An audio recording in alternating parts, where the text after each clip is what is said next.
Here the engines have roared to life. Riders getting final adjustments of the goggles handled, and we'll be underway here. We'll watch it from our Discount Tire Spider Cam view. Well, remember the points here in the 250 East, really close. Osborne with 45, Savatgy with 43, and then Smith at third with 38. Nichols, that heat race winner, he's fourth.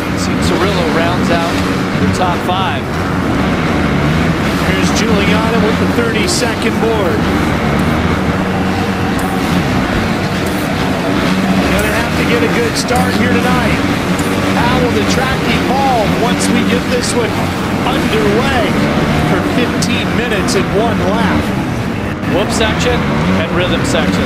That will be the key parts to determine the winner of this main event. There's the zeros. There goes Giuliano. Are you ready? Click it into gear. Grab a handful. Drop the gate.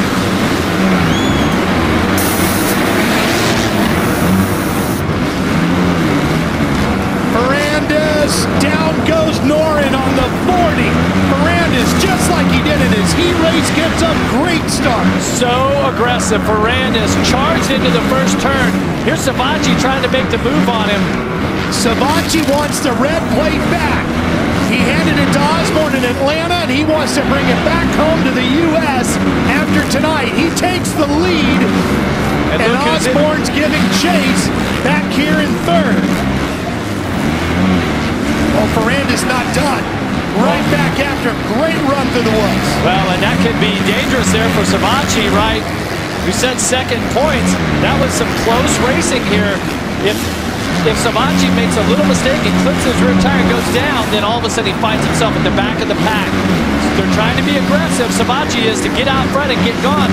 And I think that that's what the 17 has to do, because Osborne, who has been so fast here today, is right there on your screen, that White House Barna. Do you see Ferrandis come off the pegs, Jeff? Those ruts are going to play havoc with these riders throughout the course of this main. Okay, watch the rhythm section. They have a different sequence through here. Oh, Ferrandis clips the triple. And that's the difference. Look at that. Look how quick Savatgy gained the ground. Watch this. Ferrandis is going to the inside. Oh, big contact. That's what I was talking about. And look at Osborne closing in. And coming along is Adam Cianciarulo, Savatgy's teammate. Adam rides in fourth of the 36. Says he's got to be more aggressive. We'll see how aggressive he is here tonight. And Nichols, one of those Yamaha riders you were talking about, Jeff, on the 39, rides in fifth. Well, as you can see, the 108, the rider out of France, Dylan Ferrandis, rookie to this season, he doesn't have the speed right now of Savatgy or of Osborne or Cianciarulo or his teammate. But he's holding on to the lead for now. But he won't be able to hold this position for long. He can't block everybody out like that. How did they run the rhythm lane this time? Osborne's right there. Savatgy was totally focused on Ferrandis on the 108. He might have to worry a little bit more about Osborne because Osborne's closing. Cianciarulo is third in the championship. Savatgy right there in the 17 is second. Osborne with the red plate, the points leader, and then Cianciarulo third in the title fight. And I'm looking at our timing and scoring route. Our top 8 are in the same position right now that they were on the first lap. There's been no moves in position. Well, none that we've had some action up front. Yeah, none that it's stuck. Yeah, exactly. Gonna have to be smart. This racetrack can reach up and grab you at any time. For these 250s, this rhythm section is gonna be one of the trickiest spots. Here he comes. Savatgy's been teeing it up for the last couple of laps, cutting inside.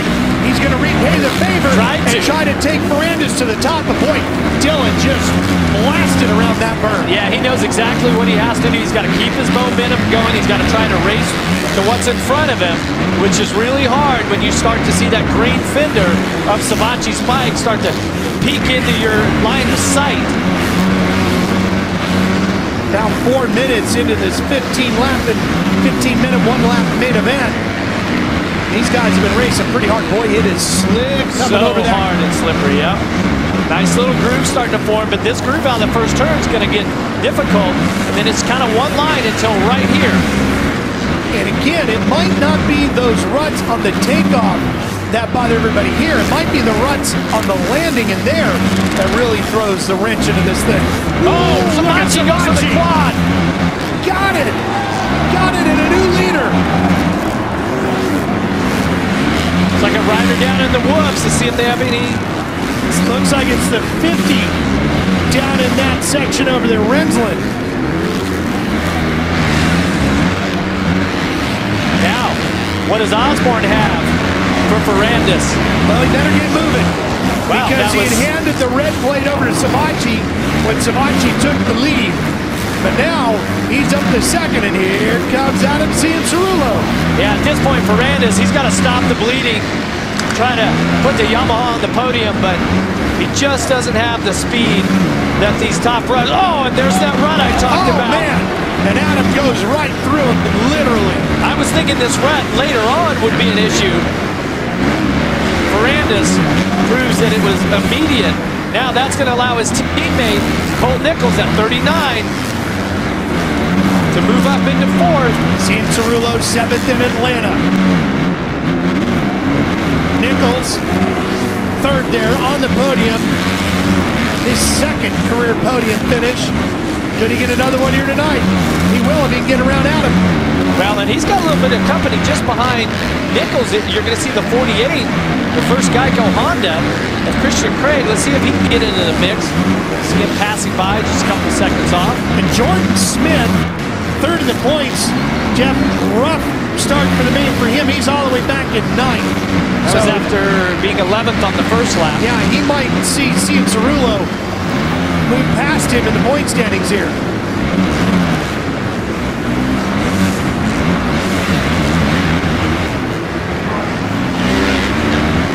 Good look at Cianciarulo trying to find some lines. Oh, some of those ruts, just trying to triple over that tabletop is really difficult. Now you see Nichols working the right side of that rhythm section, trying to find a line there where the ruts aren't too deep. Sometimes when that ruts get really deep, maybe there's a rock or something at the bottom of it, you'll hit a hard spot or some bumps in there that'll really throw off your timing. And that rhythm section is so tricky. Oh, no, down goes Jordan Smith. It looks like it's just before that second whoop section. Yeah, he's got to enter the racetrack as quickly and safely as he can.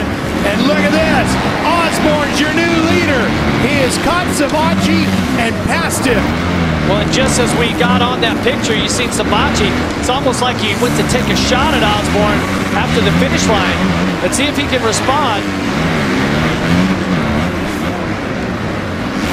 It's going to be a 3-point gap here between your riders that are first and second points.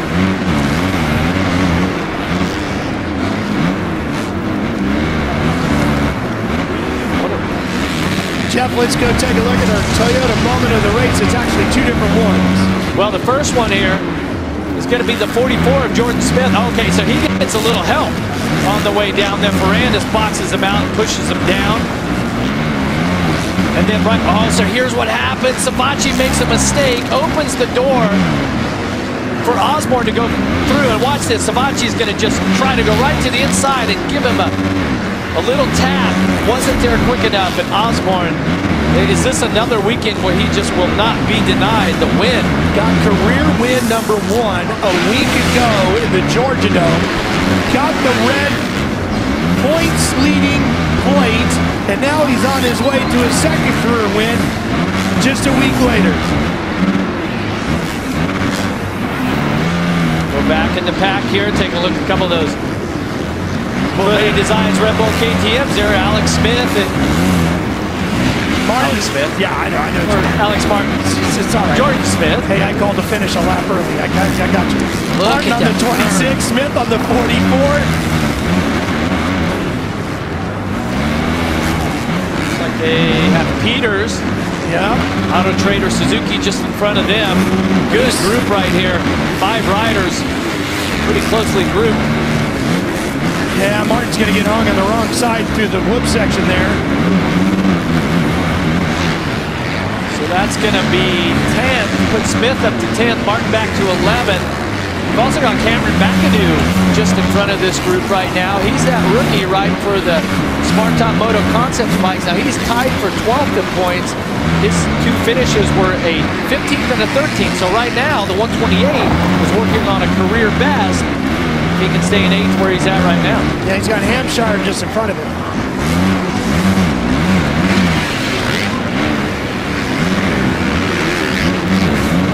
I had a chance to talk with Cameron McAdoo and his mother earlier in between practices, and got some great advice from a fellow rider from Iowa, Justin Brayton. He says, look, just every point, you're a rookie, just remember to just keep getting better and build the foundation of your career. And right now, getting better. He's got a top 10. Smith, better run through the whoops, puts him in front of Peters. That'll give him 9th. Was a very important pass because that ties him to Cianciarulo for 3rd in the standings. Yeah, and I got a feeling Smith's going to pick off a few more here. We've got a little under 5 minutes plus a lap to go. Lots of racing, and this is the point of the main event where your body's starting to weaken, maybe getting a little arm pump, starting to get a little bit tired. And of course the racetracks here in Monster Energy Supercross, how they evolve and just get more difficult as the main event wears on. That's where you really have to be smart. It's Rodriguez on the 49, that's 13. Rodriguez started off this championship with a top 10. He was 7th in the opener. Didn't have a result last weekend, but that ties him in 12th in points. He's trying to catch Harrison on the 45. Rodriguez basically on a privateer back Yamaha. Discount tire with the Spider Cam view that we're watching. Here's the 72 of Thompson. And he's got Wendland on the 62. That's rounding out the top 15. Well, and Thompson, of course, he's the lone Canadian in the main event here tonight. Out of Brigden, riding for KTM Canada, Parts Canada. On the right side of your screen, that's 72 on the orange bike. There he is. He was 16th last week. Didn't get a result in the opener. Battle for 3rd starting to brew a little bit here as Nichols on the blue Yamaha is starting to reel in Adam Cianciarulo, the blue riding gear on the green Kawasaki. I really like what Nichols does through there. He triples out of that turn. 3 minutes and a lap to go. Oh, slippery. Get through some lapped riders. See the official there on the right-hand side of our screen. Got that blue flag. If you're new to Monster Energy Supercross, the leaders come through and they're passing the lapped riders, going a lap down. The officials will give them. Look out! Not a smart He's got place. company now. Not a good place to make a pass, because if you have to cut across those ruts, you connect with the other rider. And look, it cost Colt Nichols right there. He just got a little bit antsy. Cost him big time. Yeah. So back to the blue flag. The riders that are getting lapped, they get that blue flag, and they're basically hold your line, keep an eye out. Leaders are coming by. Mechanic saying Nichols is closing. Get going to Adam. Starting to see Adam jumping through the woods, Jeff. You said that might be coming late in the race. It's starting to now as we reach 2 minutes and 1 lap to go. Inside line for me right there. Woo. So hang on, boy. He almost got high-sided there. Cianciarulo with a 5th at the opener, 7th last week. Adam working hard. Heart rate way up. Nichols is closed back in. These athletes digging for everything they got. Look at the size of those ruts. Hang on, Nichols. And again, a mistake. He gets anxious as he closes, and it cost him. Well, he's fighting those ruts coming out of the turn, and he gets the front wheel of that Yamaha bike way high. Didn't go down hard, but it's going to cost him in points. Let's take a look at our SX boat, super slow-mo, to see what happens. Whoa! Hang on! All falls right against the Kawasaki and Oakley tough block there. It's been a while since Adam Cianciarulo has been on the podium. Detroit, Ford Field, 2014. We're going back to Ford Field soon. March 25th, we're going to be there. You'll see it here on FS1. Who is this guy? Oh, wait, this is our leader. Yeah, he's gone. He's been gone. 7.6 seconds up on Savacci, looking to take that red plate back into the U.S. for the next race. Well, I mean, Daytona International Speedway. You know, they say good things come to those who wait. This rider here, he's got about a lap and a half left to go. He waited 10 years. 10 years to earn that first win. Got it. Now it looks like he likes it. Got it. Start 50. Get number 2 here and start 51. Look at the lead there. Dominated all day long. He's got 2 laps to go here. Best he's ever done in 5. Best he's ever done in the points was a third in the 250 West Championship in 2015. And he's leading it here in the East 2017. Started third, worked his way into the lead, took advantage of a mistake by Savacci. And he's just been focused and strong, right? Confident all the way through. Rockstar Energy, Husqvarna Factory Racing team have to be very happy with their dedication that they've had here to Zach Osborne. Couple of crashes here recently, John. Take a look at Peters here trying to get to the inside of McAdoo. Cuts across the ruts. Oh, and McAdoo goes off the track. Keeps on 2 wheels, but currently in 10th, which is still going to be a career best for the Honda rider. Yeah, watch look at the left side of your screen. Savacci comes up short on the quad, straight into the ruts. Oh, man. That's going to cost him big time. We talked about this rhythm section. Remember that you were going to have to start making some different choices. You're going to have to find a different line. Way too much risk at this point, or that point of this 250 main event, to still be trying to nail that quad. And it cost Savacci. It's going to cost him big time in points. Huge. It's going to be a double-digit gap in the point standings after tonight. Final lap. Zach Osborne celebrating. He'll come by his mechanic Dave Feeney one more time. First time in his career he's been the points leader. And he's going to extend his points lead. There's Dave, yeah. On a roll is right. Rockstar Husqvarna, Zach Osborne, gonna go back-to-back. Atlanta, Toronto, go Osborne! That was a dominant performance right there. Points leader to the winning ways. Yes, yes, yes. And how about Savacci? 5th is where he should cross the line. Pretty impressive though for Nichols. Just missed the podium, but still holds on to a 4. No, Ferrandis actually beats Savacci to the line. So Savacci is going to lose even more points, and Cianciarulo is going back up on the podium. We'll talk to them all after this. Welcome back to Monster Energy AMA. Supercross from Toronto. Joining me now is the 250 main winner, Zach Osborne.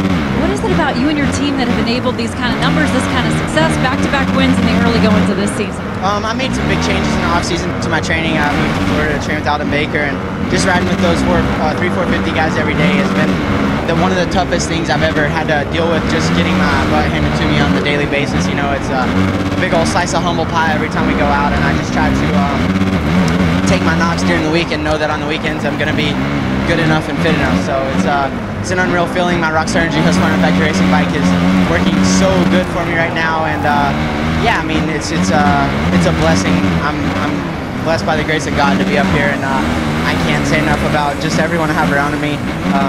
My practice mechanic Keith, my race mechanic Dave Feeney, just my whole Rockstar Energy Husqvarna team, everyone back at the Baker factory. that keeps us going every day. It's a huge blessing, and I'm such a lucky person.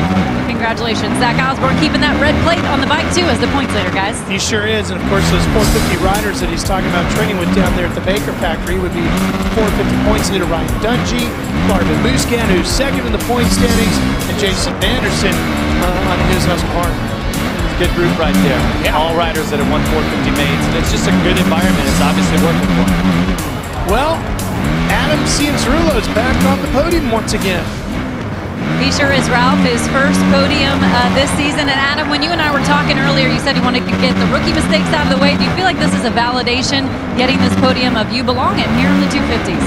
It's definitely a good step for me. As far as the validation goes, I was kind of handed second place, to be honest, when Joey fell in the rhythm there with a few laps to go. And I didn't feel too comfortable with the track tonight. I kept kind of washing the front end and just not feeling too confident in myself in the corners. So I was happy to ride it in for a second place. I definitely think I have a lot of things to work on, but like I said, it's good to get up here on the box, get the season, you know, the new season started off well, and carry this momentum into the next race. Nice job. Adam Cianciarulo enjoying his first podium of the year, guys.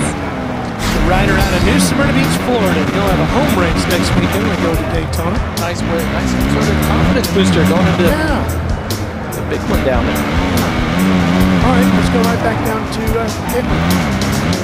Christian Craig finished third. I have a little visitor up here with us on the podium. How would you characterize your ride tonight? I'd say I rode, to my ability, is really bad. I just locked up, and the first 2 rounds have been terrible for me. I crashed last week and wasn't even able to race. So to be here, I'm thankful to even just be lining up and then just put myself in a good place. And then 2 mistakes by some riders, and I went to third. So I'll take it. You know, it's you got to have some luck on your side also. It's something to build off of for next week, and happy to be back up here. It's been over a year, so bring my son back up here, so it's nice. Nice job. Christian Craig earning the 3rd spot here tonight, guys. Yeah, Jagger's getting bigger, isn't he? That's what happens. Keep beating them, keep growing. Keep growing. How about this guy? Will his points lead grow? We'll find out after this.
Here's what happened. Round 4 of the FIM MXGP Motocross World Championship, the qualifying race for MX2 at Trentino. Number 61, Jorge Prado, grabbed the whole shot, but it was over on the outside into turn 2 that the championship.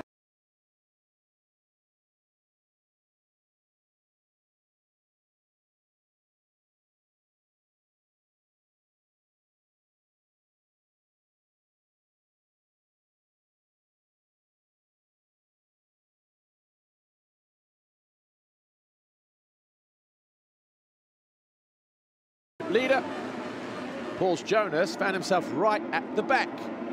The sun was shining here, the first real hard-packed circuit of 2018. Prado led, Thomas Kjær-Olsen, Conrad Muse, and then the 2 white bikes of Henry Jacobi and Thomas Covington were 4th and 5th. Ben Watson just behind them in 6th on the opening lap or so. Conrad Muse coming towards us here in orange, was in 3rd, but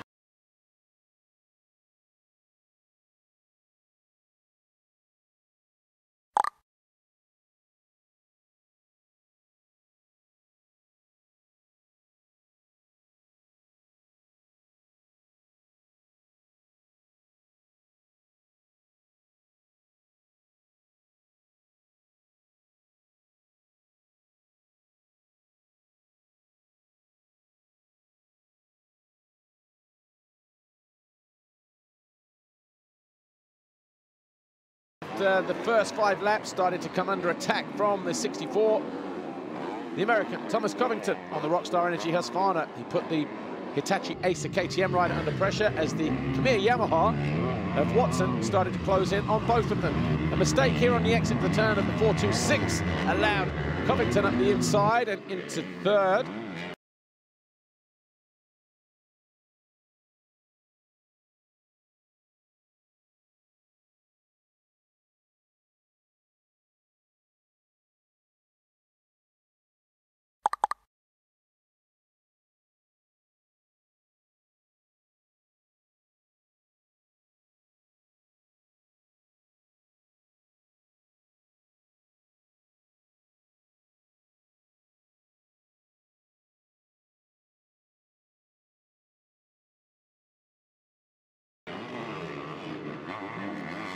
Then it was the turn of Watson to go through as well.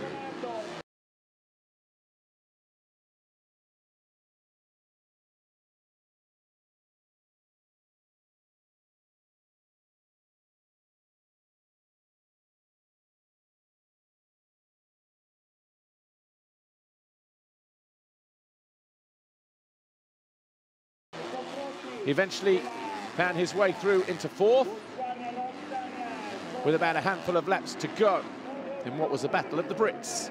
Prado was on his own up front though. Thomas Kjær-Olsen not able to do anything about the young Spaniard's pace. This battle continued for a number of laps between Conrad Muse and the Yamaha of Ben Watson. Meanwhile, Paul Jonas was fighting his way through traffic after a very poor start by his standards, and the rider who was yet to lose a race had some work to do. He made an aggressive move when the 2 lines came together.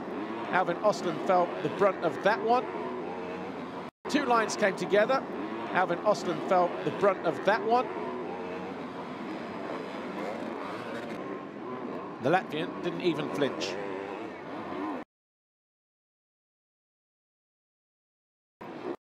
Alvin Ostlund felt the brunt of that one.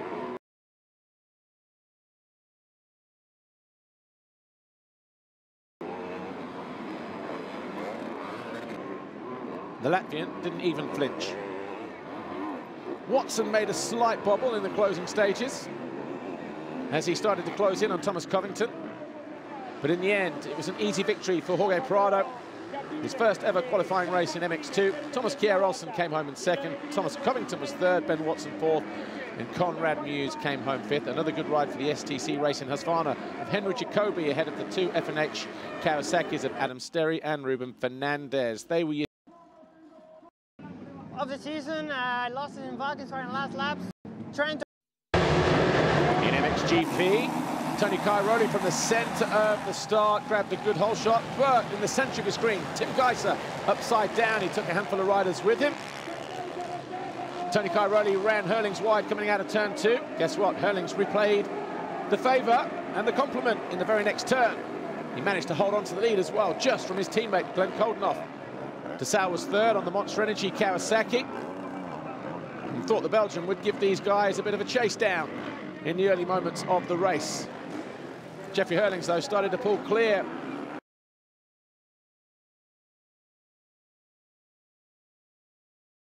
Six places throughout the whole.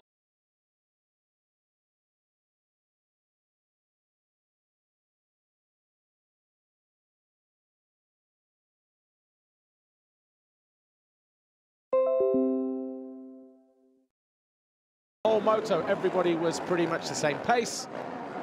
Everybody almost the same gap as well. Tim Geiser, though, was one of the guys on the charge. After picking himself up from the deck in dead last at turn 1, he started to work his way through as Roman Fevre, another poor starter, just outside the top 10, eventually found his way into 7th by the time the checkered flag fell. Wasn't so great for Kevin Strybos. He was out of 22nd as early as lap 4. Sean Simpson on the number 24 tried all moto to find his way past Arminas Jasikonis, but those two would come home 11th and 12th. Cairoli not able to do anything about Hurlings today, though. But what can he do in the main race on Sunday? Both these guys have taken 3 wins apiece around this Pietra Marata circuit. Jeffrey Hurlings 3 times in MX2, Cairoli 3 times in the MXGP category. Nicely done there from Jeffrey Hurlings as he leapfrogged over the top of that hill. Geiser continued to push right the way to the end of the moto. Found his way past Jose Boutron and Petr Petrov in the closing stages of the race. The Bulgarian feeling the might of the HRC machine there. Geiser would eventually come home in 17th. But Jeffrey Hurlings, who haven't won a qualifying race since Assen, the penultimate round in 2017, was back on song. He did it with a good start as well, the first time this year. There's a Red Bull KTM 1-2 in MXGP. Hurlings winning over his Fevre. Happy birthday again, but it will be difficult.